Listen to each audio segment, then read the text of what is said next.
안녕하세요. 누잠따라 TV입니다. 이번 시간에는 2020년 11월 16일 트럼프 대통령이 한 트윗을 살펴보겠습니다.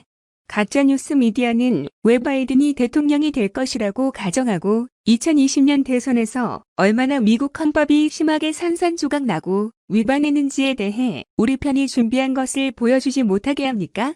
헌법이 공격당했습니다. 트럼프 대통령은 미국 주류 언론에 대해 미대선 결과가 아직 결정도 나지 않은 상태인데 왜 바이든이 대통령이 될 것이라고 가정하고 있는가?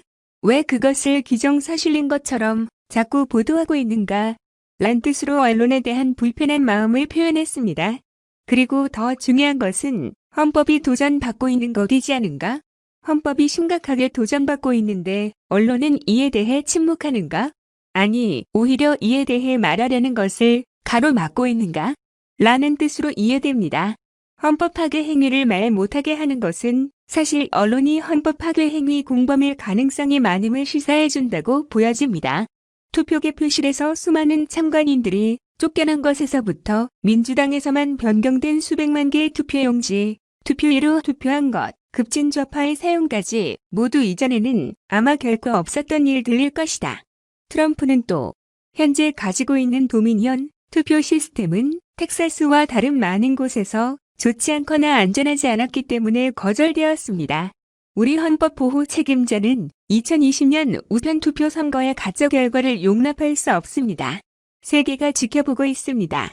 라는 트윗을 했습니다. 이 트윗에서 그는 헌법 보호 책임자라는 표현을 했습니다. 여기서 말하는 헌법 보호자는 대통령 자신을 두고 한 말이라고 생각됩니다. 헌법 보호 책임자인 트럼프 자신은 우편투표 부정선거를 용납하지 않겠다는 의지를 보여주고 있습니다. 반드시 부정선거를 밝히고 당사자들을 처벌하겠다는 의지를 나타냈다고 생각됩니다. 헌법 파괴 행위를 보면서도 그냥 지나갈 수 없는 것은 세계 각국이 자신들이 어떻게 하는지를 지켜보고 있기 때문이라 했습니다. 여기서 세계는 특히 중공을 염두해 둔 것일 것이라는 생각이 듭니다. 중공이 미국 대선에 개입되었다면 중공을 반드시 손보겠다는 의지의 표현일 것이라 생각됩니다. 이런 트윗을 하고 난 후 트럼프는 킬레 베커의 트윗을 리트윗했습니다. 킬레 베커는 선거보안 전문가인 루스 람스랜드의 방송 인터뷰를 링크하면서 도미니언 투표 시스템, 우리는 투표를 변경하는 것이 얼마나 쉬운지 보고 알기 시작했습니다. 선거보안 전문가인 루스 람스랜드는 미국 선거 기계에 대한 많은 조사를 수행했습니다. 이 인터뷰에서 가장 충격적인 점은 선거 며칠 전에 발생했다는 것입니다. 라는 말을 했습니다. 이것을 트럼프 대통령이 리트윗한 것입니다. 도미니언이라는 투표 시스템을 통한 부정선거에 대한 증언 제시라 할 수 있겠습니다. 오늘 트럼프 대통령의 트윗을 통해 바이든 당선인이란 것은 하나의 가정에 불과하며 실상이 아니란 것입니다. 그리고 선거 부정행위는 헌법 파괴 행위로서 헌법에 대한 도전으로 인식하고 있다는 것입니다.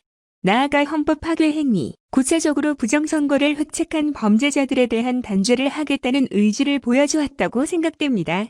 미국에서 일어난 부정선거가 명명백백하게 밝혀지고 관련 당사자들을 처벌하여 미국이 자유민주주의 국가로서 든든하고 우뚝서기를 간절히 바랍니다. 아울러 대한민국에서 일어난 사이로 부정선거 역시 같은 맥락에서 이해될 수 있을 것입니다.